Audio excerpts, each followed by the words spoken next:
O seu canal Rede Previdência passa a apresentar o programa Ao Vivo, Doutor. Olá, bem-vindos ao seu canal Rede Previdência.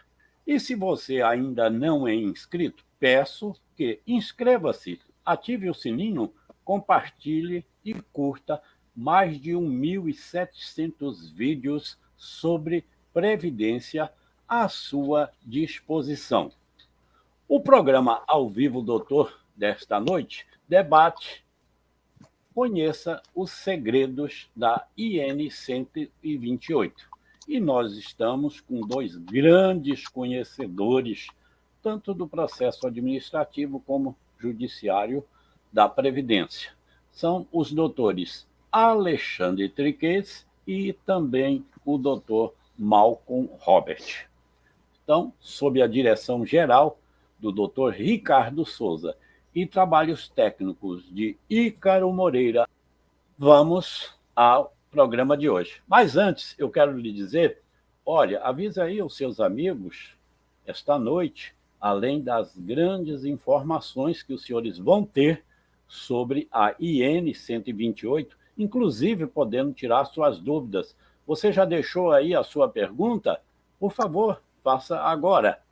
Nós também faremos um sorteio de um curso sobre Previdência, claro, e também o sorteio de um livro sobre Previdência. Daqui a pouco, o doutor Fábio Leão vai trazer mais informações, tanto sobre o livro, como também sobre o curso e como os senhores poderão participar. Avise os amigos e concorram todos a esses dois belos prêmios e assistam também a um grande programa que eu tenho certeza que nós faremos esta noite. O doutor Alexandre Triquez é mestre em Direito das Relações Sociais pela PUC São Paulo. É também advogado especializado na área previdenciária e professor no G4, Atualização Previdenciária, além de ser também escritor, com obras previdenciárias e poeta. A veia poética do doutor Alexandre Triquez é muito forte. E o doutor Malcolm Robert é especialista em direito previdenciário, é professor de pós-graduações e também autor de obras jurídicas na área previdenciária. Inclusive, este livro que os senhores estão vendo aí, a capa dele, é de autoria do doutor Malcolm Robert, e que os senhores poderão se inscrever para concorrer a este livro e também ao curso. É isso, doutor Fábio Leão? Olá, Ney Araújo, tudo bom? Como é que vai? Hoje a gente tem a expectativa aí de grandes nomes, né? Doutor Triquez, doutor Malcolm Robert, todos excelentes, né? E sobre a direção do doutor Ricardo Souza. É um prazer estar aqui com vocês. Hoje a gente teremos um sorteio hoje. Vocês que estão nos assistindo, nos escutando, façam toda a movimentação aí no chat, na BIOS, para poder concorrer ao livro de doutor Ricardo Souza, Gestão de Benefício do RPPS, e também o livro de Reforma da Previdência do RGPS, de casos práticos, do Dr. Malcolm Robert. E hoje a gente vai ter um debate gigantesco, porque a IN aí tiveram muitas mudanças e a gente quer escutar e ver os grandes especialistas. Boa noite para todos. Muito bem. Ícaro, prepara que daqui a pouco eu chamo novamente o doutor Fábio e você vai passar aí mais informações, inclusive do curso, viu? O doutor Fábio Leão disse que era um livro do doutor Ricardo Souza, mas, na verdade, é o curso do doutor Ricardo Souza e o livro do doutor Malcolm Robert. Mas vamos ouvir essa grande figura, essa grande pessoa, esse excelente profissional, que é o nosso doutor Alexandre Triquez. Seu boa noite, doutor Alexandre Triquez. Uma boa noite, doutor Ney Araújo. Boa noite, doutor Fábio Leão. Boa noite a todas e todos que estão nos acompanhando aqui na Rede Previdência. Muito feliz com o convite para retornar a essa casa depois de algum tempo, para a gente tratar de um assunto tão atual como é a instrução normativa. Quero dizer que é um prazer sempre muito grande estar por aqui debatendo o direito previdenciário. Já quero aproveitar e, ao ver o vídeo de entrada, né, do programa e ver tantas personalidades ali, parabenizar pelo trabalho que vem sendo feito. A gente sabe que não é fácil a gente dar continuidade a esse tipo de trabalho e faz toda a diferença. Tenho certeza que o trabalho da Rede Previdência hoje faz toda a diferença aí no meio jurídico previdenciário. Então, queria parabenizar, na pessoa do Dr. Ney, aí, todo o trabalho belíssimo que estão fazendo, de debates, de estudos, realmente muito, muito, muito bom. Parabéns. Eu agradeço em nome da Rede Previdência, em nome de todos os meus colegas, e quero fazer aqui o agradecimento de público à sua pessoa, que tem colaborado em todos os instantes que foi solicitado para o desenvolvimento do programa Rede Previdência. Com o espírito de profissionais e da sua qualidade, tenho certeza que nós estaremos cada dia melhor. Mas, doutor Alexandre, vamos começar a trabalhar? Vamos? Vamos. Então, houve alguma mudança de concepção entre a IN 77 e a 128? Houve, doutor Ney. Houve uma mudança, na minha opinião, né? A gente ainda está avaliando, né? Tudo é muito recente, mas, na minha opinião, há uma mudança de concepção. Eu diria que a principal mudança de concepção que ocorre é com uma... Primeiro, obviamente, né, a IN 128 traz nos textos questões novas que não constavam na Instrução Normativa 77. Havia muitas portarias, haviam muitas normas administrativas, memorandos, então muito da matéria previdenciária administrativa que era de difícil acesso por parte dos operadores como um todo, até porque memorandos e portarias às vezes não estão disponíveis nos portais governamentais, foram colocadas para dentro da IN. Mas eu iria além. Eu sinto que a Instrução Normativa 128 também ela traz questões importantes voltadas ao devido processo legal, que não eram tão claras antes na Instrução Normativa 77, e ela aborda as matérias de uma forma mais profunda. Prova disso é que, além da própria Instrução Normativa 128, vieram juntos algumas portarias que estão regulamentando a matéria principal, então estão trazendo questões mais aprofundadas sobre os temas que são tratados na IN. Né? Então, quando eu falo que, claro, a Instrução Normativa ela contempla normas de devido processo legal administrativa diferente, talvez, da IN 7, não significa, queria deixar isso claro para o público, que eu entenda que o INSS vai cumprir com essas normas. A gente sabe que, lamentavelmente, uma coisa são os textos legais, outra coisa é a prática administrativa, o dia a dia dos processos administrativos. Mas quanto mais carregado a Instrução Normativa estiver de normas, de devido processo legal, de princípios constitucionais e tudo mais, maior são as ferramentas que o advogado possui para fazer o devido controle da instrução, seja através de mandado de segurança, seja através de ações judiciais ou até do recurso administrativo. E nesse aspecto eu acho que ela melhorou bastante. Que bom ouvir desse profissional dizer que houve melhora. Doutor Fábio, muita gente aí conosco, inclusive estou vendo pessoas que sempre têm prestigiado o nosso Ao Vivo Doutor e outras pessoas que estão, parece que chegando agora, né? Sejam todos bem-vindos, não é isso, doutor Fábio? Sim, ó, e a gente tem Bernardo Hartmann aí nos prestigiando, Maria Eduarda também, e já chegou a Manuel Silveira também, chegando aí para fazer parte do time. E vocês que estão aí, vamos preencher o formulário, concorrer ao curso e concorrer também ao livro. Vale a pena, isso aí vocês podem fazer a libertação de vocês, fazendo esses cursos e concorrendo e participando e estudando esses livros desses grandes mestres. Vamos lá, pessoal. Vamos lá. Também nos prestigiando a Thaís, não é? Seja bem-vinda, Thaís. Doutor Fábio, pode direcionar uma pergunta aí, sua ou aí dos nossos participantes para o doutor Triquez?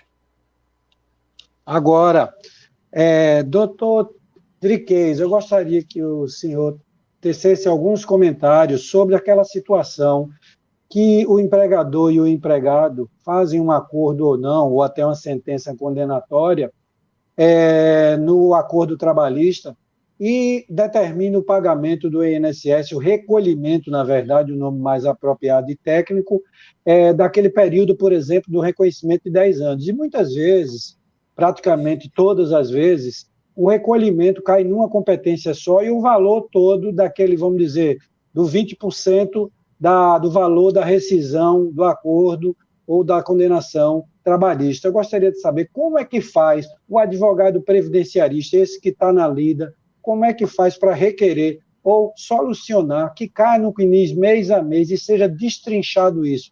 Eu gostaria que você fizesse esse comentário, que eu acho que é a expectativa de todos aqueles que estão nos assistindo. Tá ótimo, doutor Fábio. Eu posso falar, sim, um pouquinho sobre esse procedimento que na verdade, não mudou muito da IN 77 para a IN 128. Agora, também não mudou a prática. Eu queria lhe dizer isso. Assim, a prática continua sendo a mesma. Esse é um procedimento que, na prática, é muito difícil de ser realizado na via administrativa. Eu queria começar dizendo dessa forma, né? Porque quando a reclamação trabalhista trata de reintegração do empregado, ou quando a reclamação trabalhista trata de diferenças salariais, é muito mais fácil e viável de a gente conseguir fazer os acertos no CNIS e no INSS. Por uma razão, tem uma razão para isso, colegas. Qual é a razão? É o fato de que quando eu estou tratando de diferenças salariais ou de reintegração, eu já tenho a filiação previdenciária registrada no CNIS. Eu já tenho ali no CNIS registrado, então, essa filiação previdenciária. Se eu não tenho, se eu estou tratando de uma ação de reconhecimento de vínculo, é um pouco diferente, porque não há nas linhas do CNIS a informação sobre esse vínculo que foi recém-construído, reconhecido lá na Justiça do Trabalho. A nova instrução normativa, ou melhor, a portaria, que é a portaria 990 de 2022, que é uma das portarias que regulamenta o IN 128, a portaria 990, ela regula essas questões no artigo 146. E não mudou muito, doutor Fábio, do que era tratado antes. Então, a gente não vai ter muita novidade aqui na prática, mas eu quero tentar ir o mais longe que eu consigo conseguir ir, tá? Então, o artigo 146, ele traz a reclamação trabalhista e ele divide nas 3 situações: reintegração, diferenças salariais e reconhecimento de vínculo. O que acontece? Quando acontece um reconhecimento de vínculo, porque essa situação que o doutor Fábio está trazendo pode se dar tanto no reconhecimento de vínculo quanto em diferenças salariais, porque nas diferenças salariais também pode acontecer do recolhimento ficar numa única competência. E aí ele não existe um termo na Previdência que é a desindexação. Ele não é desindexado daquela competência única e distribuído no conjunto das competências que de fato houve o exercício do trabalho.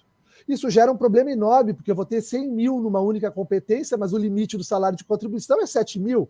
Né? Quer dizer, o restante não vai ser utilizado. Né? É exatamente esse o problema que o doutor Fábio está trazendo. Né? Então, no caso de uma reclamação trabalhista de reconhecimento de vínculo, o INSS só vai fazer a distribuição do valor se eu apresentar para ele as provas documentais do vínculo. E aí é que se torna difícil. Por mais que eu tenha uma sentença trabalhista que reconheceu o vínculo, ou até mesmo algumas provas no processo trabalhista contemporâneas que reconheceram o vínculo, se eu não tiver o regime probatório da IN, o INSS não vai fazer essa distribuição. Ele vai exigir que eu comprove em cada mês, em cada competência, o exercício do trabalho. Vamos supor que eu ganhei a ação trabalhista com pouquíssima prova, com alguns contra-cheques de prova documental. A minha prova foi toda ela, basicamente, uma prova testemunhal. E eu tenho 10 contra-cheques de um reconhecimento de 5 anos de vínculo que eu obtive na Justiça do Trabalho. No momento que eu trouxer esse processo trabalhista, né, para o INSS para fazer o reconhecimento, o INSS só vai poder reconhecer os meses em que eu tenho contra-cheques. Porque os meses que eu não tenho contra-cheque, ele não está autorizado porque o reconhecimento da filiação previdenciária está sempre atrelado à prova documental contemporânea. Algo que eu não tive lá no processo trabalhista, mas que na seara trabalhista é empecilho, porque lá a rainha das provas é a prova testemunhal. Aqui a rainha das provas é a prova documental. A gente tem uma limitação muito grande com relação à prova documental. Então, doutor Fábio, se o seu processo for um processo de reconhecimento de vínculo e não tiver essas provas no processo trabalhista, vai se tornar muito difícil. Vai ser possível reconhecer para aquelas competências em que se tiver a prova. Vamos supor que no processo do doutor Fábio tem uma ficha de registro de empregados, onde consta a data inicial e a data final do vínculo. Como a ficha de registros de empregados é uma prova documental contemporânea que comprova todo o vínculo, aí, nesse caso, vai ser possível. Mas aí nós vamos entrar num outro problema. Eu preciso apresentar para o INSS o detalhamento do salário mês a mês para que o servidor possa fazer esse acerto. Então, é fundamental que no processo trabalhista, principalmente na fase lá final do processo trabalhista, seja independente do que seja feito no acordo ou que seja feito na fase de execução desse processo, que fique detalhado, mês a mês, os valores salariais, as competências salariais, para que o INSS possa acertar. Se for uma ação trabalhista de diferenças salariais, a única diferença, porque eu falei agora há pouco, é que eu não vou precisar me preocupar com contra-cheque ou ficha de registro de empregados, porque o vínculo está registrado no CNIS. Eu só entrei com a ação trabalhista para dizer que eu ganhava mais do que está lá no CNIS. É uma ação trabalhista de diferenças salariais. Aí a única coisa que eu preciso me preocupar é com o detalhamento do salário mês a mês. Só o detalhamento, doutor Fábio, só o detalhamento mês a mês já é o suficiente para se ajustar. O problema é que o INSS dificilmente ajusta, mesmo quando tem o detalhamento. Então, o colega que tiver a prova documental, se for reconhecimento de vínculo, junto com o detalhamento, ou só o detalhamento, se for diferenças salariais, pode postular, isso no INSS, pode postular de duas formas. Pode pedir no próprio processo de aposentadoria, ou então no agendamento pelo 135. O agendamento pelo 135 também é possível agendar um expediente específico só para o ajuste da reclamação trabalhista. Só que aí o que vai acontecer? Dificilmente vai se conseguir ter um resultado positivo. Aí tem que tentar o recurso administrativo ou até pensar no mandado de segurança, eventualmente. Pode ser uma estratégia importante, porque mais rápido do que a gente judicializar toda a matéria, né? Mas, então, são dois problemas. Um problema que está na IN mesmo, tem que ter aquelas provas documentais contemporâneas e tem que ter o detalhamento. E outro problema é o problema da burocracia do Estado, né, brasileiro. Quer dizer, o servidor lá olha, eu nunca vi numa ação de diferenças salariais a gente conseguir o detalhamento sem o auxílio do recurso administrativo ou de uma intervenção judicial. Então, realmente é bastante complicado de efetivar na prática. Bem, essa resposta... Pergunto, eu só tinha mais um detalhe da pergunta. Na determinação judicial, a gente entrando com ação para reconhecimento de vínculo com a aposentadoria, tudo na Justiça Federal, pergunto ao senhor, doutor Triquez, se o juiz determina que faça a composição, vamos dizer, do CNIS, o tratamento do CNIS, ou ele considera a alegação, que o ônus da prova está todo para o segurado, para o autor, né? E, na verdade, a prova deveria ser do empregador, porque ele que deixou de pagar e de fornecer os documentos. E do advogado trabalhista que não conhece o reflexo previdenciário. Qual é a consideração nesse sentido, doutor Triquez? Na via judicial, doutor Fábio, tem um entendimento diferente. Tem uma súmula histórica, até da TNU, eu não lembro o número agora, talvez seja 31, se não me falha a memória, mas os colegas podem entrar ali no repertório dos enunciados da TNU, vão encontrar facilmente, que diz que a sentença trabalhista vale como início de prova material para fins previdenciários, né? Tem uma súmula, só que, a bem da verdade, a matéria não é tão simples quanto a súmula. Exato. Porque há uma resistência muito grande em se fazer ajustes de reclamação trabalhista sem um indício, pelo menos, de prova documental. A TNU tem algumas decisões que dizem que se a ação trabalhista foi ajuizada contemporaneamente ao vínculo, ou seja, dentro do prazo decadencial de 2 anos, o que é a regra, né, ali após a demissão, poderia se considerar a sentença como início de prova material. Agora, não é tão simples assim, tem que fazer uma construção no caso concreto. Eu não tenho certeza, doutor Fábio, eu não vou falar para não falar uma meia-verdade, que pode ser uma inverdade, mas se não me falha a memória, há algum precedente, algum tema aguardando julgamento sobre esse assunto no STJ. Eu não saberia trazer para os colegas agora, que vai tratar a respeito desse assunto, né? Mas, de qualquer forma, na via judicial não tem molezinha, não, né? O ideal é tentar apertar o cliente o máximo possível para tentar obter a prova documental, porque ela não adianta, na nossa área, né, ela nos persegue, né? O advogado previdenciarista sabe bem, né? Sem prova documental não há felicidade no processo, né? É muito difícil a gente conquistar os direitos, né?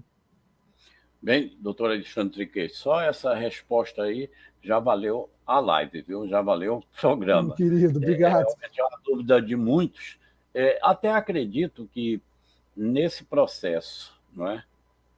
No processo trabalhista, se vai reivindicar o vínculo, deve-se reivindicar também que tenha na carteira anotado não só o vínculo, também como a evolução salarial, para que possa ajudar nessa prova, correto? Doutor Fábio, está aí com a gente. Olha, né? Elga. Olha aí que nosso chat aí tá danado, viu? Tem muita gente aí. Thaís, Elga Rezende, Maria Eduarda, Rafael Lucas, Cirlei Rechetelo, também grande profissional do RPPS, viu, Cirlei Rechetelo, inclusive exatamente. Já passou por aqui conosco falando sobre RPPS, aí conhece tudo sobre RPPS. Com certeza. Augusto Bezerra também está com a gente. Tem uma pergunta muito interessante para o doutor Tricreis aí, da Emily Nascimento Vicente.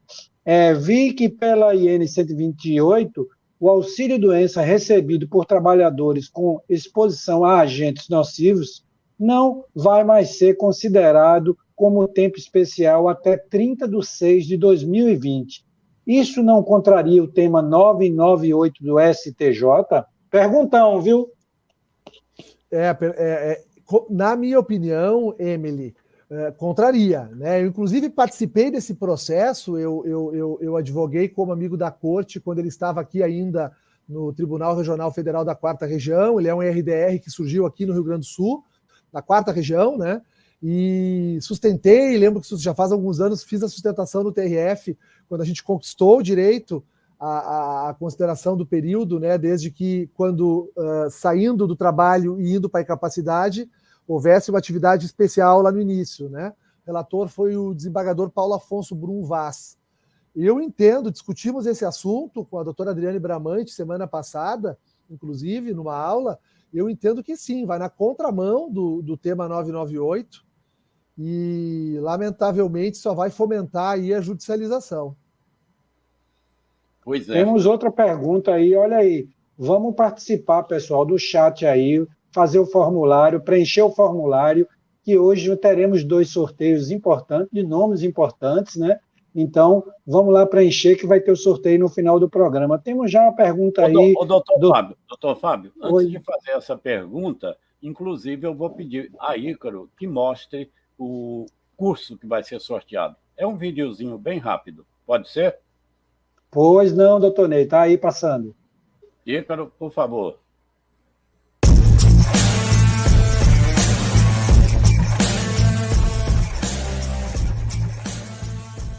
RPPS, Benefícios e Gestão, é um curso ministrado por Ricardo de Souza que tem como objetivo analisar as regras de benefícios, em especial sob os efeitos da Emenda Constitucional 103 de 2019, e as mudanças gerenciais necessárias ao atual estágio de evolução dos RPPS. Ricardo Souza é coordenador e apresentador do Rede Previdência, formulou e presidiu a Reciprev, é advogado previdenciário, auditor do TCE-PE, mestre em políticas públicas, professor e autor de vários livros na área. Dia 30 de maio, às 10 horas. A aula será ao vivo com o professor Ricardo Souza, valor do curso com 33% de desconto, até o dia 15 de maio. Link na descrição. Garanta já sua vaga.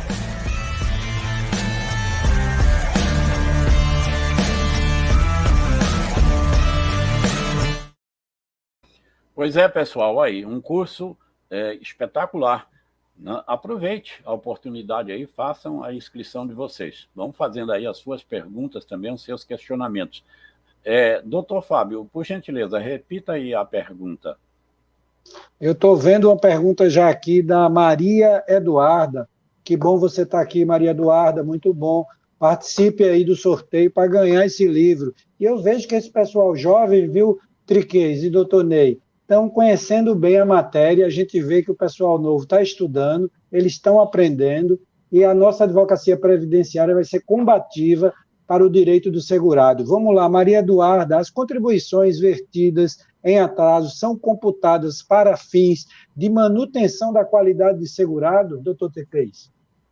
Então, sim, via de regra, sim, né? As contribuições vertidas em atraso são computadas para fins de qualidade de segurado, porém, a gente tem que ter aqui um cuidado com relação às normas trazidas o ano passado, né, através de uma portaria, e que depois foram agora incorporadas à instrução normativa, que justamente limitam o reconhecimento das contribuições vertidas em atraso no que se refere ao enquadramento em regras de transição e no que se refere a alguns enquadramentos com relação à aposentadoria, né? Ali existe, sim, uma vedação. Agora, a regra geral com relação às contribuições vertidas em atraso, digamos assim, um processo de indenização com reconhecimento do período, é assim que seja possível, vai ser reconhecido, sim, a qualidade de segurado, porque é um direito, né, que o segurado tem, em qualquer época, de fazer prova da atividade que ele exerceu e mediante o pagamento, né, das contribuições, né, o que a gente chama de indenização. Doutor Alexandre Triquez, e com relação à data de entrada do requerimento, não é? A conhecida DER, houve alguma modificação aí com essa nova IN? Então, doutor Ney, com a nova IN, a gente tem sim alterações com relação à DER, principalmente no que se refere, né, à sua reafirmação, né? A sua reafirmação. A reafirmação da DER, que estava prevista na Instrução Normativa 77, já vinha desde a Instrução Normativa 45, ainda a Instrução Normativa anterior, né, lá de 2010, do INSS, e também no enunciado número 1 do Conselho de Recursos da Previdência Social, item 4 do enunciado número 1.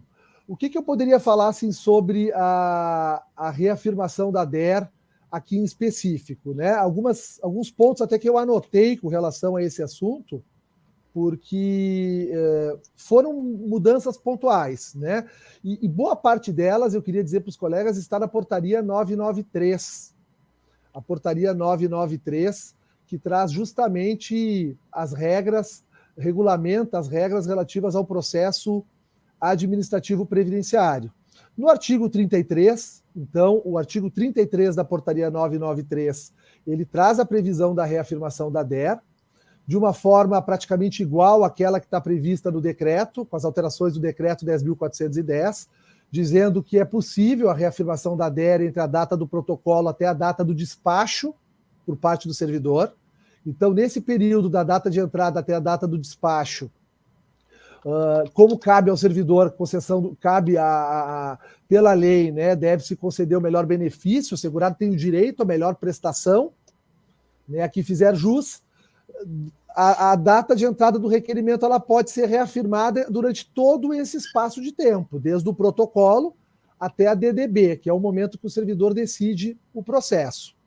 Aqui, de certa forma, não mudou o que nós já tínhamos, né, principalmente e literalmente com o texto do decreto 10.410, se não me falha a memória, lá no artigo 176, numa das letras, acho que 176F do decreto 10.410, que alterou o nosso regulamento da Previdência Social. Uma novidade importante com relação à DER, trazida pela portaria 993, no artigo 34, que era algo que era vedado antes por ato administrativo, diz que se o INSS não reafirma a DER nesse interregno do protocolo até a data do despacho do processo, o que é dever do servidor, ao menos ofertar ao segurado, porque cabe a ele, né, trabalhar pela instrução do processo e ofertar o direito ao melhor benefício, se não ocorre a definição da data de entrada, da data de início do benefício no melhor momento, e o melhor momento, digamos assim, dependesse de uma reafirmação da DER, é possível o protocolo de uma revisão administrativa, justamente para postular na revisão administrativa que se ajuste a data de início do benefício para aquele momento que se entende como o melhor momento para o segurado, no interregno do protocolo até a data do despacho. Nós tínhamos um memorando que vedava essa possibilidade no passado.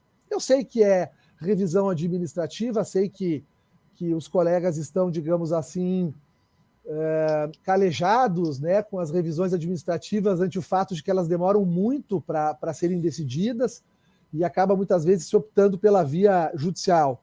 E daí na via judicial é plenamente possível brigar pela data do melhor benefício, né? Não seria o tema 995, que é a reafirmação da DER judicial, seria um processo judicial justamente para comprovar que a data onde foi definida a data de início do benefício não era a melhor data para o segurado. Mas a novidade é que o artigo 34 permite essa revisão administrativa para a reafirmação da DER. E, por fim, ainda com relação à DER, pena o professor Malcolm ainda não está aqui conosco, porque ele é um grande entendedor de data de entrada de requerimento de benefício, né? Mas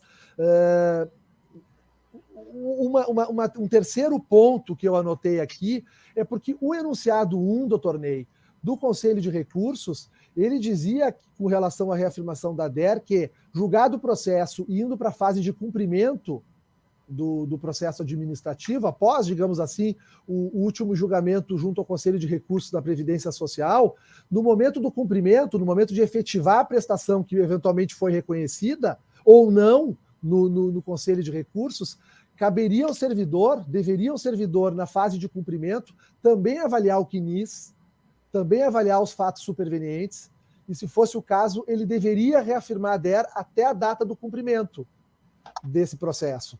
Isso, na minha visão, trazia uma condição muito interessante e muito ligada à vocação do processo administrativo, né?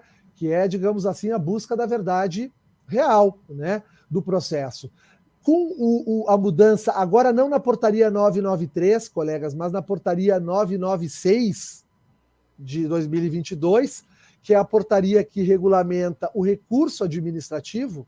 A 993, como eu falei agora há pouco, trata do processo administrativo, mas a gente ganhou uma portaria específica para o recurso, que é o 996. Lá consta, no artigo 22, então, que só é possível reafirmar a DER após a DDB, digamos assim, até a última decisão colegiada. Então, pela leitura, por isso que eu falei do professor Malcolm, para saber a visão que ele tem sobre isso, pela leitura que faço, é possível a reafirmação da DER até uma decisão de junta ou uma decisão de Câmara de Julgamento, mas não é mais possível agora que o processo desça para o cumprimento e talvez lá o fato superveniente pudesse mudar as coisas e pudesse garantir uma prestação melhor, enfim. Pelo artigo 22 da portaria 996, não é mais possível. Basicamente seria isso, doutor Ney, assim, com relação à reafirmação, assim, específico, né, ligado à DER. O que a IN podia fazer, né, para evitar essas judicializações, né, infelizmente ainda vamos ter esses tópicos aí, não é, que devem levar à judicialização. Mas quero parabenizar os profissionais do RPPS, grandes profissionais, como é a doutora Cirlei Rechetelo, e também o doutor Ricardo Souza, que é um mestre, inclusive está nos está presenteando, né, vocês participantes hoje com um sorteio de um curso sobre RPPS e estão aqui presentes também conosco, não é, doutor Fábio? Sim, doutor Ricardo Souza, sempre fazendo o melhor aí para o nosso canal. E também eu gostaria de registrar a presença de Irene Mendes. Olha aí, o link para concorrer o curso e o livro está aí em azul destacado no chat. Também temos a presença de Celso Roberto dos Santos, Ana Viana, Augusto Bezerra, e tem também o Augusto Bezerra, acredito que é aquele de Natal, Ney. Eu acredito que é ele, eu não sei. Mas também muito boa presença. Eu tenho uma pergunta muito interessante, acredito eu, bem técnica. A coisa julgada foi relativizada na IN 128 de 2002, no artigo 583, parágrafo 2º, doutor Triquez. Deixa eu pegar aqui, só para contextualizar direitinho o artigo, que eu já sei que é o artigo da revisão, né? Está aqui.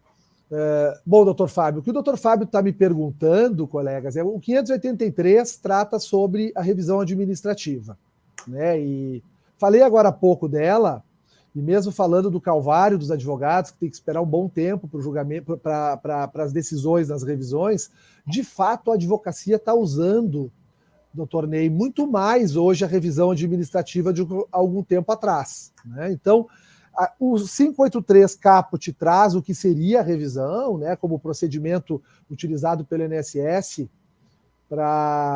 ou a pedido do segurado, enfim, para reavaliar os atos, né? O parágrafo 1º vem e diz que no caso de revisão de atos de indeferimento com apresentação de novos elementos, o pedido será recepcionado como novo requerimento de benefício, é aquela velha questão dos novos e antigos elementos.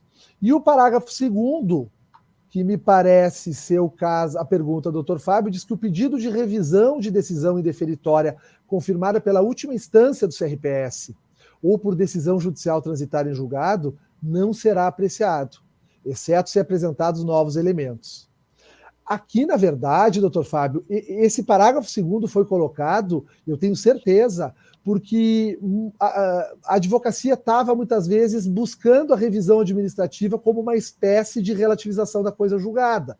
Porque, bem na verdade, iam ao INSS, o INSS indeferia o pedido, ia para a justiça, eventualmente perdia o direito, às vezes não pelo direito em si, mas por uma questão formal do processo, que pode acontecer, até mesmo uma perda de prazo, vai saber, às vezes acontece, né, gente, alguma falha na avaliação de algum ato do processo judicial, e aí o colega ficava apavorado porque, é juizado especial federal, não cabe relativização, não cabe ação rescisória, o que eu vou fazer agora? E aí começa a surgir, e eu debati muito esse assunto ano passado, a possibilidade, é possível solicitar uma revisão daquele ato que eu já judicializei? É uma discussão interessante, porque, por um lado, o texto constitucional traz a jurisdição una, né? Cabe ao judiciário dar a última palavra, e ele deu.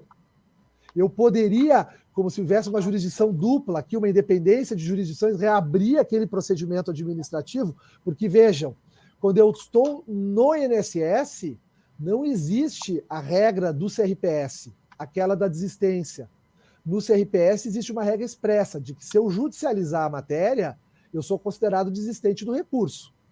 Agora, no INSS não tem uma regra nesse sentido. Mas, obviamente, que nós sabemos que a jurisdição é única e cabe ao judiciário dar a última palavra. Então, eu entendo que esse parágrafo 2º veio como uma forma de barrar, talvez, análises de revisões administrativas protocoladas no INSS, cuja matéria já tenha sido decidida na via judicial, e que talvez o servidor não fizesse a consulta ou nem tinha condições de entender o que se discutiu na via judicial, né? Bom, o que diz aqui agora? Me parece que veda, então, ao vedar, doutor Fábio, não está relativizando a coisa julgada, e talvez a sua pergunta seja com relação aos novos elementos. Mas eu entendo que, ao permitir que o INSS analise uma revisão após o trânsito julgado de um processo, ou após o julgamento na última instância no CRPS, com a apresentação de novos elementos, não se está relativizando a coisa julgada, porque uma revisão com novos elementos, ela tem força de um novo requerimento administrativo. Os efeitos financeiros vão ficar limitados na data do pedido de revisão e vai ser analisado como um novo pedido administrativo. E isso eu não tenho dúvida que é possível. Eu posso ter o trânsito julgado na via judicial e eu posso protocolar quantos novos pedidos eu quiser lá no INSS, né? Só que, agora concluindo, porque realmente a questão que o Dr. Fábio trouxe daria para a gente debater só ela hoje aqui, né? O que vai acontecer se o INSS deferir? O que vai acontecer? E é aí que o Dr. Fábio quis chegar, e tenho certeza, tá, eu protocolei a revisão. Tudo bem, estão me limitando os efeitos financeiros da data do pedido de revisão. Eu entendi. Mas e se o servidor do INSS defere e a matéria já foi apreciada na via judicial? De certa forma, doutor Fábio, agora lhe respondendo, eu precisei dar essa volta toda, tá? Porque o tema realmente é complexo. De certa forma, há sim aqui, talvez em alguns casos, a relativização da coisa julgada, né, judicial, né, em razão da possibilidade de a gente poder ter a revisão com novos elementos, porque esses novos elementos talvez não estejam retirando da análise do servidor aquilo que já foi decidido na via judicial. E ele vai acabar decidindo. E se ele defere o pedido, isso pode sim, né, ser favorável e pode ser um caso de relativização, na minha opinião. Doutor Alexandre Nossa, show! Doutor Alexandre Trequês, com relação a não caber recurso do processo, né, administrativo que foi arquivado por falta de documento, sua opinião é que cabe ao INSS decidir que não cabe recurso? Primeira coisa que eu ia lhe dizer, doutor Ney, assim, ficou muito estranho esses atos administrativos regulando o mundo do CRPS, né? Eu acho que há uma série de inconstitucionalidades ali, né? Agora mesmo, e isso está ocorrendo e é perigoso. Agora mesmo nós tivemos uma medida provisória, questão de 2, 3 semanas atrás, que diz que o próprio perito vai julgar o recurso em matéria de benefício por incapacidade, né? Isso, para mim, atenta contra o artigo 10 da Constituição, que diz que o colegiado tem que estar representado pela sociedade civil, né? Bom, mas a pergunta específica, assim, primeiro ponto, concordo integralmente com o senhor no que se refere a duvidosa, né, a crítica que a gente pode fazer, inclusive jurídica, à portaria 996 e à própria IN 128, quando passa a trazer regras para o Conselho de Recursos por parte do presidente do INSS, que é uma das partes envolvidas, interessadas no litígio. E há um litígio.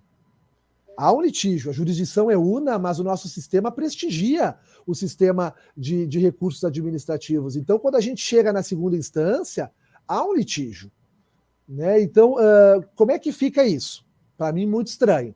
Mas, em específico, na sua pergunta, realmente, o artigo 2º da portaria 996 diz que não cabe recurso. Coincidentemente, eu havia anotado aqui, né? E nós não combinamos essa pergunta, né? Não combinamos nenhuma pergunta. Não cabe recurso ao CRPS de decisão que promova o arquivamento.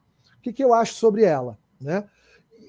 Vamos trabalhar com uma hipótese aqui. Se o arquivamento foi equivocado, e se eu apresentei o documento e o servidor não viu e arquivou indevidamente, né? Ou se foi equivocado por qualquer outra razão, se eu não fui devidamente notificado... O INSS podia ter pedido o PA, né? O INSS poderia pedir para juntar o PA, né? Então, doutor Fábio, se eu não fui notificado, não saiu uma notificação regular da carta de exigências, e eu não vi a notificação, e não cumpri a carta de exigências, e o processo acabou arquivado. Quem, na instância administrativa, pode me socorrer aqui? Só uma revisão administrativa. Vai ser a única possibilidade que eu vou ter para terminar com isso. Mas se os colegas observarem no artigo 2º, na sequência dele, diz que não cabe ao INSS obstar a subida desse recurso, como é prático nos recursos administrativos. Mesmo em caso de intempestividade, quem decide sempre de forma colegiada é o Conselho de Recursos. Então, o que eu sugiro para os colegas nesse caso é que, se realmente houver uma ilegalidade do arquivamento e o colega quiser esgotar a via administrativa, experimentem levar as razões para o recurso, porque ele vai subir e ele vai ser levado a uma sessão de julgamento. experimentem pedir inscrição e sustentação oral e tentem fundamentar, porque eu vejo sim aqui uma possibilidade do Conselho de Recursos talvez decidir de forma favorável, considerando que a norma é administrativa. Então, eu acho que dá para a gente tentar recorrer e levar ao Conselho de Recursos, e quando vê, vai se formar um entendimento no CRPS de que, nos casos de ilegalidade do arquivamento, eles podem sim analisar. Agora, nos casos de arquivamento que não houve ilegalidade, não. Aí eu até concordo. Aí a medida cabível é a revisão. Mas naqueles casos em que há ilegalidade, eu penso que não pode me tirar o direito de levar a matéria para a segunda instância, doutor Ney. Correto. Doutor Fábio e todos, né, que estão participando, nós estamos aí com a participação internacional. O nosso doutor Ricardo Souza está na Espanha, em Barcelona. Boa diversão e continue aí prestigiando a nossa live e assistindo, né, a lição desse grande mestre, que é o doutor Alexandre Triquez, e estamos aguardando a chegada também do doutor Malcolm Roberts, que se atrasou um pouco. Doutor Fábio, doutor Ney, à vontade. Eu tenho que falar aqui, prestigiar aqui um depoimento aqui de Marisa Lima. O professor me fez perder o desapreço pelo processo administrativo, suas aulas foram muito importantes. Então está aí, professor Triquez, Marisa Lima, fazendo aí esse depoimento de gratidão, né? Mais uma vez, parabéns. Realmente, quem conhece seu trabalho na esfera administrativa e seu livro também, que você pode falar aí da reafirmação da DER, né? Você poderia até apresentar aí para a gente, para o pessoal também ter acesso a essa, vamos dizer assim, obra maravilhosa da reafirmação da DER. Você pode até apresentar aí na Câmara, vai ficar muito legal. E vocês todos que estão me assistindo, por favor, olha o link aí para participar do sorteio do livro e do curso do professor Malcolm Robert e do professor Ricardo Souza, o internacional, né, o espanhol. Vamos lá, Ney. Pois não, Fábio, pode trazer sua pergunta. Vou pedir uma licença só para deixar um abraço para o doutor Ricardo Souza, que está acompanhando, e transmitir também o meu abraço transcontinental aqui para ele, e agradecer a doutora Marisa pelo comentário maravilhoso. Como a gente diz, né, ganhei meu dia, né? Como é bom a gente ouvir, né, um depoimento de um colega que está na luta, uma colega que está na luta, e ouvir um depoimento desses, doutora Marisa, fico muito contente aí com a sua consideração, seu comentário. Olha, e o Ricardo Augusto confirmou, viu? Ele é lá de Natal, me lembro dele, a gente foi para o congresso muito bem organizado, para a doutora Rafaela Cosme, doutora Adriana Bramante, deram um show lá, Malcolm Roberts mesmo, eu assisti a oficina não, que não foi a palestra dele, né? E foi um show, estava lá Ivan Kessman, e o doutor Augusto estava lá, e eu encontrei com ele até. Temos a pergunta de Rafael Leão aí. Qual foi... Doutor Fábio, oi. Só um instantinho, porque o doutor Triquez registrou aí, eu queria reafirmar o seguinte, doutor Triquez, a importância desse depoimento, né, de Marisa é que ela disse que ela foi resgatada. Então, é muito mais difícil, né? Quando a pessoa já, como se diz, ela já estava desiludida, não é? Ela já não mais acreditava. Então, é mais difícil do que quando uma pessoa ainda não teve nenhuma decepção. Não é? Então, foi muito, muito forte esse depoimento dela. E eu assino embaixo, viu, Marisa? Aqui com o doutor Triquez, que conhece profundamente e, sobretudo, ele é apaixonado pelo processo administrativo. Tenho certeza disso. Doutor Fábio, desculpe ter lhe interrompido. Nada.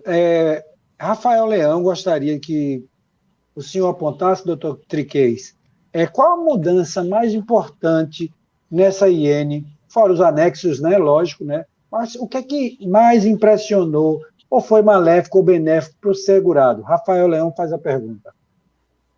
Que legal, um abraço no Rafael, e eu havia visto a pergunta dele, e quando eu vi a pergunta dele ali, não sabia que se os colegas iriam me perguntar ela, mas eu já na hora lembrei daquele que para mim é o artigo mais importante, mas eu queria ressaltar para vocês que é uma questão muito particular minha, e eu vou explicar por que esse para mim é o artigo mais importante da IN, que é o artigo 523, parágrafo 2º. Como eu disse, não vai surpreender ninguém, alguns vão ler e vão dizer, mas por quê? Com coisas novas que surgiram na aposentadoria especial e tal, não, nem tantas, né? Porque a IN não inova, mas tem algumas coisas novas. Por que o 523, parágrafo 2º, no momento, assim, para mim, é o artigo mais importante? Pela aquela questão conceitual que eu estava comentando no início, quando o Dr. Ney me perguntou, a primeira pergunta que o Dr. Ney me fez sobre as mudanças conceituais, gente. Por quê? A gente está tendo uma transformação na Previdência que, na minha opinião, é muito importante para os advogados. Ela não é necessariamente importante para a cidadania, infelizmente, tá? Porque tem questões de cidadania e tem questões de advocacia. Né? Claro que a gente anda junto, né? A gente anda junto, mas tem coisas que a gente gostaria que a cidadania tivesse mais acesso. Por exemplo, as ferramentas eletrônicas e digitais, a gente sabe que num país como o nosso, não é a realidade ainda. As pessoas terem internet no celular, as pessoas conseguirem acessar os aplicativos. Então, para nós é muito mais fácil estar trabalhando nos meios eletrônicos. Talvez para a população não seja, né? Então, nesse sentido. Mas o 523, parágrafo 2º, doutor Fábio e doutor Rafael, ele diz que o processo administrativo contemplará as fases principais, inicial, instrutória e decisória, e as fases recursal e revisional, de todos os serviços do INSS vinculados ao benefício previdenciário, incluindo a administração de informações do segurado, reconhecimento de direitos, manutenção de direitos e apuração de irregularidades. O que eu vi nesse artigo? Nós estamos observando na Previdência que os serviços estão sendo todos eles partidos do processo tradicional. Se a gente entrar hoje no meu INSS, a gente vai ver que tem um processo para pagamento de benefício não recebido, tem um processo para mudança de agência de manutenção de benefício, tem um processo para revisão de indeferimento, tem um processo para revisão de deferimento, tem um processo para ajuste de CNIS, tem um processo para a averbação de sentença trabalhista, tem um processo para obtenção de laudo médico pericial da Serviço de Perícia Médica Federal. Isso, colegas, é uma novidade. Para quem advoga há mais tempo, sabe que é uma novidade. Para quem está começando a advogar agora, talvez não tenha a percepção disso. Isso não era institucionalizado dentro da Previdência. Isso vem sendo institucionalizado cada vez mais. O que eu enxergo aqui? A partir do momento que o 5232 diz que todos os processos administrativos devem respeitar as fases inicial, instrutória, decisória e recursal, significa que eu tenho a Lei 9784, a Lei do Processo Administrativo Federal, dentro de cada um desses expedientes. Bom, por que eu estou falando isso? Quer dizer que agora todos os expedientes vão funcionar e vão ter aplicação como manda a Lei 9784? Claro que não. Mas quem me conhece sabe, quando eu trabalho o processo administrativo, eu sempre digo, a gente tem que estudar a IN não apenas para o INSS cumprir, a gente tem que estudar a IN para também mandar o INSS cumprir, quando o INSS não cumpre. O segurado, o despachante, ele não. Ele tem que estudar a IN e torcer para que cumpra, porque ele não tem como, a não ser contratando um advogado. Nós, advogados, temos que estudar a IN porque, ao entender como deve ser o comportamento da administração, a gente já sabe como cobrar quando ela não cumpre. Então, eu entendo, gente, que esse artigo vai ajudar muito na fundamentação, por exemplo, de mandados de segurança, para a gente forçar o processamento de processos administrativos. Por que mandado de segurança? Pelo seguinte, se eu vou lá pedir no INSS uma mudança da agência da manutenção do meu benefício, e o INSS indefere porque faltou um documento e ele não abriu a carta de exigências, eu vou levar isso para a via judicial numa ação sob rito de juizado ou rito comum? Complicado, né? Vou levar um ano e meio para provar o direito de mudar a agência de manutenção. Quando eu uso o mandado de segurança contra a ilegalidade dentro desses processos, eu consigo a reabertura da tarefa. Eu consigo reabrir o processo e obter uma ordem judicial para que o INSS decida ou reabra a instrução daquele procedimento. Então eu entendo, Rafael, tá? Que o 523, parágrafo 2º, nos traz, digamos assim, uma carga principiológica para a gente usar o artigo 2º da 9784, 37 da Constituição Federal, para o manuseio de mandados de segurança e, eventualmente, recursos administrativos, porque muitos desses expedientes não dava para fazer recurso administrativo até um tempo atrás, né? Justamente para que a gente possa resolver esses casos concretos. Então, acho que foi bem importante. Se o INSS vai cumprir, eu sinceramente acho que não. Acho que ele não vai cumprir. Mas eu acho que o fato de a gente ter a regrinha no campinho faz com que a gente possa exigir que o VAR cumpra. Se o juiz não cumpre, o VAR vai ter que cumprir. Então, por isso que eu acho essa norma importante. Olha lá, nosso chat aí tá bombando, viu? Tem uma fã, doutor Triquez, aí, Ana Viana, que reconhece aí, ele é maravilhoso. Ana Viana também, doutor Triquez tem o poder de convencer o advogado a amar o processo administrativo. Temos Celso Roberto também e Paula Benaglia, que está aí, gratidão.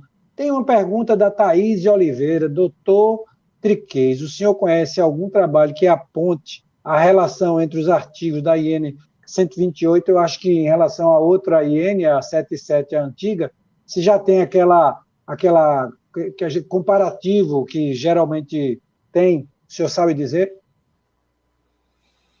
Eu não conheço nenhum trabalho ainda. Me parece, eu não quero confirmar com vocês, mas me parece que o IBDP deve estar apresentando alguma coisa nesse sentido. Um trabalho científico, né? Não vai ser um trabalho de uma pessoa só, um trabalho de um conjunto de juristas que deve apresentar, digamos assim, um comparativo, né? Mas claro que a gente sabe que, mesmo sem saber exatamente, né, eu só, num breve contato, assim, eu fiquei sabendo que iria sair um trabalho nesse sentido. Certamente, doutora Thaís, não vai ser um trabalho ainda completo, né? Porque é inviável, assim. Quem dizer para vocês assim que está publicando alguma coisa com tudo agora e comparando, com certeza não aprofundou, porque é muito pouco tempo para mais de 2.000 normas, aí são muitas normas, né? Mas até onde eu sei, o IBDP deve apresentar um documento, uma nota técnica nesse sentido. Muito bem. Esses comparativos, né, eles sempre saem, nem que seja, no momento, aqueles pontos mais importantes, não é? Aqueles pontos que merecem mais destaque. Mas isso aos poucos, Thaís, com certeza virá, por mais de uma fonte. Doutor Triquez, e quanto ao número de recursos, houve alguma ampliação? O número de recursos administrativos, doutor Ney? Sim. Tudo com referência à IEN, né? Nós hoje entendi. Aqui a IEN, né? Isso, houve ampliação? Perfeito. Na verdade, a gente não tem dados, né? A gente vive um problema hoje muito sério de transparência no Conselho de Recursos. A gente não tem dados assim exatos, não são divulgados com a periodicidade que deveriam ser divulgados, né? Mas o que eu poderia falar sobre esse ponto é que tem havido uma desilusão por parte dos advogados, sendo bem sincero aqui, porque a gente tem que ser sempre muito sincero com tudo, pelo que eu tenho observado, né? Tem havido uma desilusão muito grande nos recursos, porque a gente está enfrentando um problema na demora. Um problema muito grande na demora, que num primeiro momento foi atacado por posturas de ouvidoria e de contatos com as instâncias do Conselho, mas depois da pandemia as instâncias não estão mais atendendo como atendiam antes. Aí partiu-se para uma fase de mandado de segurança e hoje os advogados estão enfrentando problemas com mandado de segurança, porque muitas vezes o mandado de segurança não resolve totalmente o problema, porque na instância recursal é diferente do INSS, porque a instância recursal é uma decisão colegiada, tem prazos específicos. Então, o que eu tenho observado é, de certa forma, eu não digo uma fuga, eu não poderia dizer isso, mas a gente vive um momento de crise com o recurso administrativo, principalmente se a gente considerar momentos mais antigos, agora de alguns anos atrás, que se vivia um certo esplendor, assim, um certo, né, deslumbre, até com decisões muito boas, com uma tramitação razoável. No momento, não está fácil. Tivemos uma mudança recente, doutor Ney, na presidência do CRPS, né, a doutora Márcia Elisa, que é procuradora federal, assumiu a presidência do Conselho, acho que no final do ano passado, se não me falha a memória, e agora retornou o doutor Marcelo Borzio. Doutor Marcelo Borzio sempre é um nome muito lembrado, muito elogiado. Há uma expectativa com relação ao nome dele, justamente por ser um professor, né? De formação, ele é delegado da Polícia Federal, ele não exerce cargo público na Previdência, salvo nos crimes previdenciários, né? Mas ele é um professor de direito previdenciário, um estudioso, uma pessoa que tem inúmeras obras, e vinha fazendo um trabalho belíssimo. Então fica a expectativa agora de que a gente consiga resolver esse problema que realmente está bem complicado. Realmente, o Bósio é uma referência, né? Doutor Fábio Leão, estamos encaminhando para o final e, portanto, vamos preparar aí o sorteio, não é? Para que a gente possa contemplar os 2 participantes, não é? E estamos aguardando aí só Ícaro fazer aí já o sorteio para a gente apresentar para toda a comunidade do Rede Previdência, para poder prestigiar o Rede Previdência, que merece, com um show de professor desse e depoimentos aqui que mudar a cultura da judicialização, como a Marisa Lima está falando aqui no nosso chat. E isso temos também o Afonso Moura aí, dando boa tarde, doutor Neide, doutor Fábio e os demais colegas. E hoje a gente vai ter um sorteio aí bem concorrido, espero. E, doutor Triquez, para a última pergunta mais simples, por que da manutenção da apresentação do extrato analítico do FGTS e ainda ter que carimbar e assinar lá na Caixa Econômica, se humilhar para o gerente, para ele carimbar e assinar coisas que hoje a ineficiência, que é a ineficiência do papel, né, até polui, né, temos que levar em consideração também o meio ambiente, mas mesmo assim a IN continua mantendo isso, mesmo com toda a segurança jurídica do certificado digital, da certidão digital, que as outras certidões, inclusive da Justiça Federal, também reconhece. Eu gostaria o último show aí do senhor, por favor. Não, imagina, eu concordo contigo. Na verdade, a gente tem um problema na Previdência, né? E na verdade não é um problema, né? São 2 coisas, na verdade, né? Uma coisa, às vezes, é a excessiva burocracia, né? Que é um problema, que acho que merece uma análise. Outra coisa, depois, é a forma como essa excessiva burocracia acaba gerando efeitos na prática, assim, né? Agora, eu até não vejo problema, doutor Fábio, de exigirem carimbos, exigirem datas e exigirem uma série de coisas, mas eu ainda diria que o maior problema é que eles não referem nos atos administrativos quais são essas exigências. Existe aqui, dentro da atuação administrativa, eu acho que todos os colegas vão concordar comigo, tem um mundo formal, que é o mundo da IN, mas depois existe um mundo que é o mundo interno, uma jurisprudência de costumes internas no INSS, que a gente tem uma dificuldade enorme de conhecer. Por uma razão, na minha opinião, que a Previdência Social ela não cumpre com a transparência e ela não tem um portal estilo Sislex, por exemplo, para colocar os atos administrativos infralegais. A gente só tem ali alguns atos, que são as instruções normativas e algumas portarias, quando são portarias assinadas pelo presidente da República, por exemplo, aí vai para Diário Oficial, mas existe um ato administrativo do INSS que autoriza a não publicação em Diário Oficial de memorandos, ofícios circulares e tudo mais. E aí o que acontece? Vinga entendimentos internos na autarquia que a gente não conhece.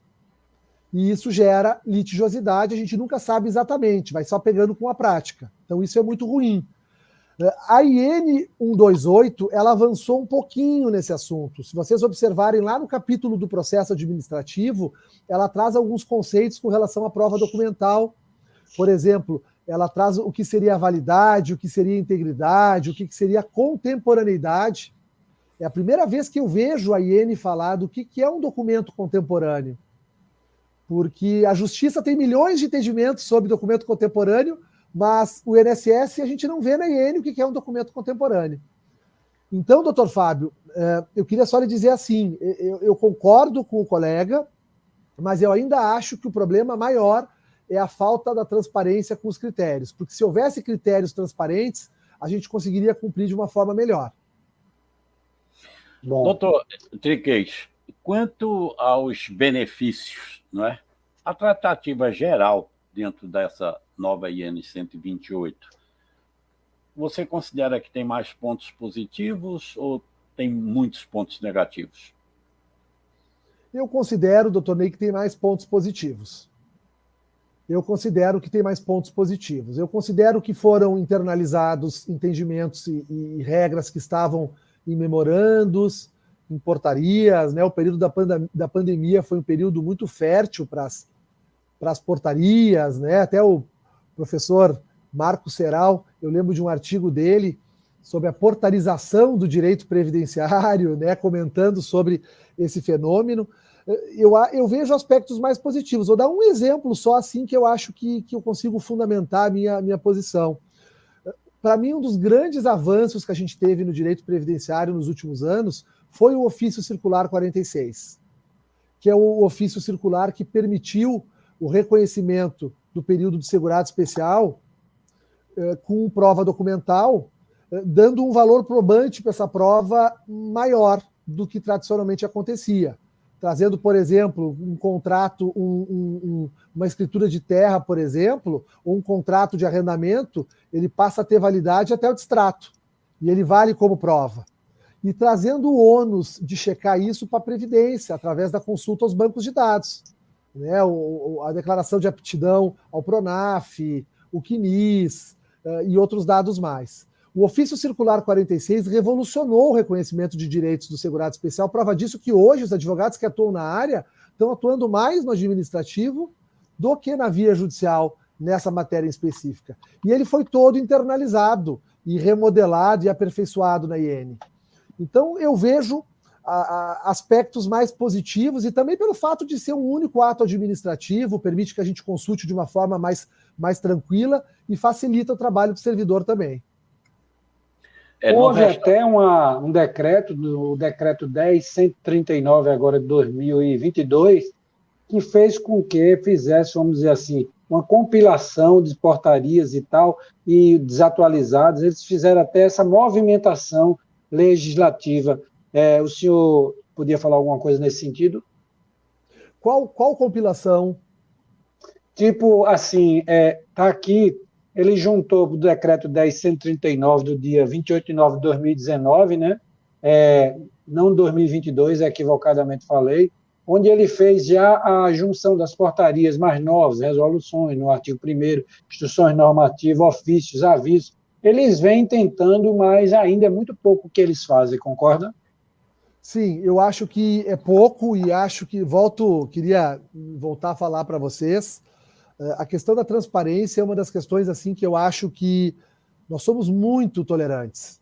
Muito tolerantes. O brasileiro é muito tolerante com a falta de transparência do poder público. Sabe, a gente aceita de uma forma passiva. Eu venho estudando esse assunto, por isso que estou trazendo assim com tanta tônica. Eu venho estudando bastante esse assunto da transparência. Venho lendo alguns estudos de alguns doutrinadores do direito administrativo e tudo mais, e eu acho que na área previdenciária o nosso nível de tolerância, a falta de transparência é muito grande, até porque a gente tem uma ideia da transparência, muitas vezes, doutor Fábio, como sinônimo de publicização, e transparência não é sinônimo de publicização. Uma coisa é publicizar, então, por exemplo, uma coisa é eu publicizar a jurisprudência do CRPS, eu coloco a jurisprudência do CRPS no ar. Outra coisa é eu chegar lá no site do CRPS, clicar no botão para acessar a jurisprudência e dizer que o serviço está fora do ar. Não tem transparência. A transparência tem que ter a garantia de que o poder público vai conduzir o cidadão até a informação que ele está buscando. A gente vê isso muito no portal também de salários e de remunerações de servidores. Às vezes a gente entra num portal de um município, está lá, portal da transparência. A gente clica, quer saber o salário dos servidores, clica lá, tranca, está fora do ar. Não estou dizendo que esteja trancando porque não se queira mostrar. Eu estou dizendo que está se trancando porque talvez não se cuidou com a cereja do bolo. O principal é o acesso à informação. E nós no Brasil, lamentavelmente, por exemplo, quando eu não consigo que atenda um telefone no CRPS, está atentando contra a transparência. Quando eu não tenho acesso ao entendimento do CRPS, está atentando com a transparência. Quando eu não consigo ter informação processual do SISREC transparente, está atentando contra a transparência. E a transparência é muito séria. Ela é discutida no mundo todo como um dever de qualquer governo minimamente sério garantir a efetividade dessa transparência. E eu acho que, doutor Fábio, resumindo assim, o problema que a gente vive realmente é uma cultura de pouca transparência com os atos, e a gente aprendeu a tolerar isso. E a gente tolera isso como se isso fosse uma coisa normal. Isso caberia uma revolução, né, nas ruas. Me permitam, Exatamente. né? Porque é muito sério isso. Doutor Alexandre, mutatis mutandis, eu tenho sempre falado isso, né? Primeiro, o Brasil é um país recordista de leis, e isso não quer dizer que tenhamos uma boa cultura, é realmente a falta dela. E outra é que, se os atos realmente fossem cumpridos, não é, nós teríamos uma vida totalmente diferente do que temos agora. Tanto é que normalmente se vê, quando ocorre qualquer evento, o político, não é, para se sair daquela situação, ele diz, mas nós vamos criar tal evento para superar. Aí vem uma lei, vem um decreto, vem um ato, uma portaria, um decreto, qualquer coisa que seja, para apenas, né, passar aquela nuvem negra e fazer com que a população possa esquecer. Infelizmente, nós temos tido essa cultura. Mas, doutor Alexandre, já tomamos o seu tempo até mais do que nós estávamos comprometidos, mas a aula está tão boa, que nós nos estendemos. Bom, vamos fazer aí o sorteio e para que nós possamos fazer o encerramento. Vamos lá. Já tivemos o sorteio, o Ícaro mandou, mas o professor... ele dá uma aula que é ovacionada até nos chats também, né? Tem até o livro do Dr. Triquez, né? Reafirmação da DER, não é, Dr. Triquez? Mas vamos lá, no primeiro lugar aqui foi Maria Eduarda, vai ter direito, foi sorteada pelo livro do Dr. Ricardo Souza, e o curso desculpa. Do Dr. Ricardo Souza. E Marisa Lima de Matos, a fã aí, do segundo lugar, terá direito ao livro do Dr. Malcolm Roberts. Parabéns aos vencedores do sorteio. Vai contribuir muito para a vida de vocês. E bons estudos e bons frutos desses livros e desse curso. Parabéns aos vencedores e àqueles que participaram. Não deixemos de esquecer também que foi importante a participação de vocês, porque engrandeceu, a gente aumentou a live ficou natural, ao vivo, e nos próximos 15 dias, o doutor Ney vai fazer aí a apresentação de quem vai ser futuramente o novo apresentador, o participante da live. Bom, só quero avisar aos senhores que 5 minutos antes de começarmos o nosso programa ao vivo, doutor, eu recebi um zap do doutor Malcolm Roberts dizendo que estava se dirigindo de táxi para o hotel e que entraria um pouco atrasado. Mas, infelizmente, eu não recebi mais nenhum recado dele, então peço desculpa a vocês. Tenho certeza que ele não faltaria se não fosse por uma justificativa que não decorresse da vontade dele. Doutor Alexandre Triquez, você tem a palavra, se ficou algum destaque que você queria dar e não abordamos, fique à vontade aí para dar o seu boa noite e se tiver mais algo a acrescentar, também pode fazer.